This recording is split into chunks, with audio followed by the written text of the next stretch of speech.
नमस्कार प्यारे बच्चों। आज हम कक्षा 4 का 7वां पाठ पढ़ने जा रहे हैं जिसका नाम है नकली हीरे। तो फटाफट इस पाठ को शुरू करते हैं। पाठ का नाम है नकली हीरे। इसमें हम चित्र कथा के रूप में ये पाठ आपको दिया है। इसमें एक राजा की कहानी है। बहुत ही अच्छी लगेगी आपको ये कहानी पढ़ कर के, मज़ा आएगा। काननपुर के बुद्धिमान और वृद्ध राजा का एक ही बेटा था। वृद्ध का अर्थ होता है बुजुर्ग, बूढ़ा।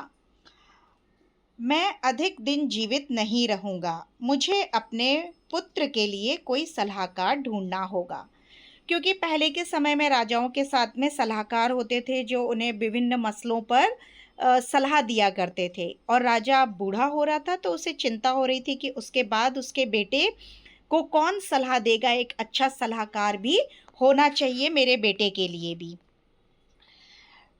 एक सुबह उसने सब दरबारियों को दरबार में बुलाया।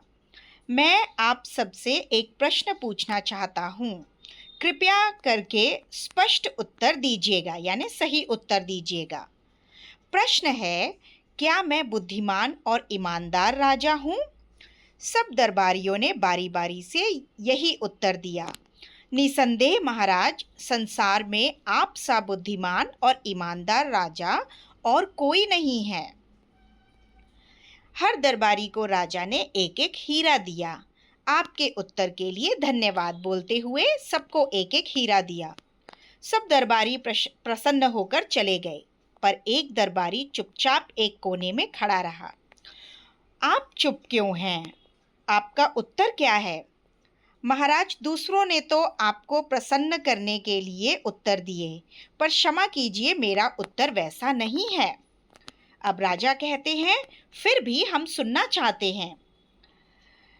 इसमें कोई संदेह नहीं है महाराज कि आप बुद्धिमान और ईमानदार हैं, पर आपसे भी श्रेष्ठ राजा हो चुके हैं जो बुद्धिमता और ईमानदारी में आपसे बढ़ चढ़कर थे। हमें आपका उत्तर सुनकर प्रसन्नता हुई। यह लो आपका हीरा। अगली सुबह काननपुर के सारे दरबारी दरबार में वापस आए। महाराज, हमने इन हीरों की जांच जौहरी से करवाई। पता चला कि सारे हीरे तो नकली हैं। आपने हमारे साथ ऐसा क्यों किया महाराज?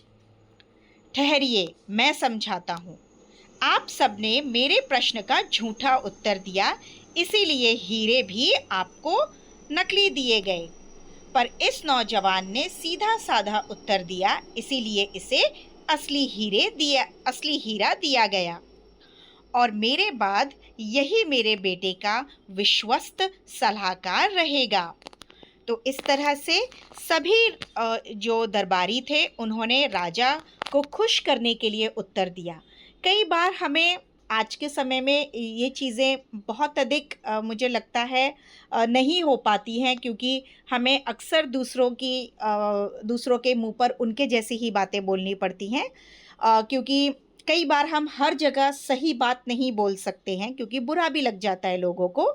पर जहाँ तक आप कोशिश कर सकते हैं चीज़ों को समझने की, तो वहाँ हमेशा हमें कोशिश करनी चाहिए। यदि हमसे किसी ने कुछ पूछा है तो हम उसे पहले यह स्पष्ट करें कि आपको मैं जो भी कहूँगा वो मेरा पर्सनल ओपिनियन होगा। उसे आप बहुत अधिक अपने ऊपर बुराई की तरह मत लीजिएगा। इसे एक सलाह के रूप में भी ले सकते हैं, और हमेशा प्रयास करिए कि आप किसी को भी सही सलाह दे पाएँ। आगे इसी पाठ में एक प्यारी सी कविता है आंधी और हवा की, उसे भी पढ़ लेते हैं। बहुत अच्छी कविता है। हवा और धूल। हवा धूल को छेड़ के भागी, सोती धूल अचानक जागी। उड़ी हवा के पीछे पीछे, हवा हो गई धूल के नीचे। यानी इतनी धूल उड़ चुकी है कि हवा तो समझ ही नहीं आ रही है। धूल खोजती आंखें नीचे, दाएं बाएं आगे पीछे। हवा चल रही सांसें खींचे, नीचे नीचे धूल के नीचे। लगा धूल को कुछ है गड़बड़, धूल धप से नीचे आई। धूल की आंखों में धूल झोंक कर हवा हो गई हवा हवाई। श्याम सुशील जी ने ये कविता लिखी है। और इस कविता में धूल किस तरह से हवा के जाने के बाद दोबारा नीचे गिर जाती है, पर जब धूल उड़ रही होती है उस वक्त धूल का गुबार और इतनी धुंध जैसी दिखाई देती है कि कुछ समझ नहीं आता है। तो आंखों में धूल झोंककर ये एक मुहावरा भी है, यानी किसी को बेवकूफ़ बना देना, उसकी आंखों में धूल झोंकना, ये मुहावरा भी इसमें प्रयोग किया गया है। तो इस पार्ट के नेक्स्ट वीडियो में हम इस पार्ट के प्रश्न उत्तर करेंगे। तब तक के लिए मेरे चैनल को लाइक, शेयर एंड सब्सक्राइब करें। बाय।